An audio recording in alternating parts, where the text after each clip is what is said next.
Super 6 హామీలను అమలు చేయకుండా కూటమి ప్రభుత్వం ప్రచార కార్యక్రమాలకే పరిమితమైందని మాజీ ఉప ముఖ్యమంత్రి వైసీపీ కడప నియోజకవర్గ సమన్వయకర్త ఎస్బి అంజద్ బాషా విమర్శించారు. ఎన్నికల్లో ఇచ్చిన హామీలు కాగితాలకే పరిమితమయ్యాయని ఆరోపించారు. ఇంటింటికి టీడీపీ కార్యక్రమానికి ముందు హామీల అమలుపై ప్రజలకు సమాధానం చెప్పాలని డిమాండ్ చేశారు. మహిళలు, రైతులు, యువత, నిరుద్యోగులు సహా అన్ని వర్గాలు ప్రభుత్వ పనితీరుపై అసంతృప్తిగా ఉన్నాయని అన్నారు. ఎన్నికల హామీల అమలుపై ప్రభుత్వం శ్వేతపత్రం విడుదల చేయాలని అంజద్ బాషా డిమాండ్ చేశారు.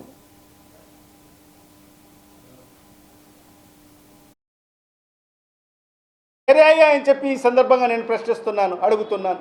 ఇంటింటికి తెలుగుదేశం అని చెప్పి పేరు పెట్టి ఈ నెల 27వ తేదీ నుంచి సోమవారం రోజు నుంచి రాష్ట్ర వ్యాప్తంగా అన్ని నియోజకవర్గాల్లో అందరు ఎమ్మెల్యేలు ప్రతి ఇంటికి తిరగండి అని చెప్పి ఆదేశాలు జారీ చేయడం జరిగింది.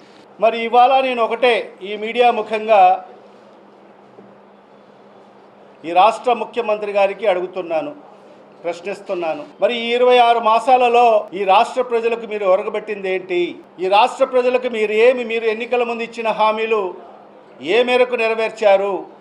మీరు ఇచ్చిన మేనిఫెస్టోలో ఏ మేరకు ఈ రాష్ట్ర ప్రజలకు ఇచ్చిన హామీలు నెరవేర్చారో ఈ రాష్ట్ర ప్రజలకు సమాధానం చెప్పాల్సిన అవసరం ఉంది. మరి అదే కాకుండా ఆ మేనిఫెస్టోని ముఖ్యమైనటివి ఏంటంటే సూపర్ 6 అని చెప్పి సూపర్ 7 అని చెప్పి కొన్ని హామీలు ఇవ్వడం జరిగింది. మరి ఇవాళ ఈ మీడియా ముఖంగానే ఈ రాష్ట్ర ముఖ్యమంత్రి గారికి, ఈ రాష్ట్ర డిప్యూటీ ముఖ్యమంత్రి గారికి, మరి ఈరోజు ప్రజాప్రతినిధులుగా ఉన్న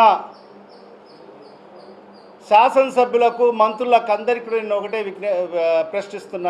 అడగదలుచుకున్నాను. మరి మీరు ఇచ్చిన ఈ సూపర్ 6, సూపర్ 7 ఏ మేరకు ఈ హామీలు అమలు చేశారో ప్రతి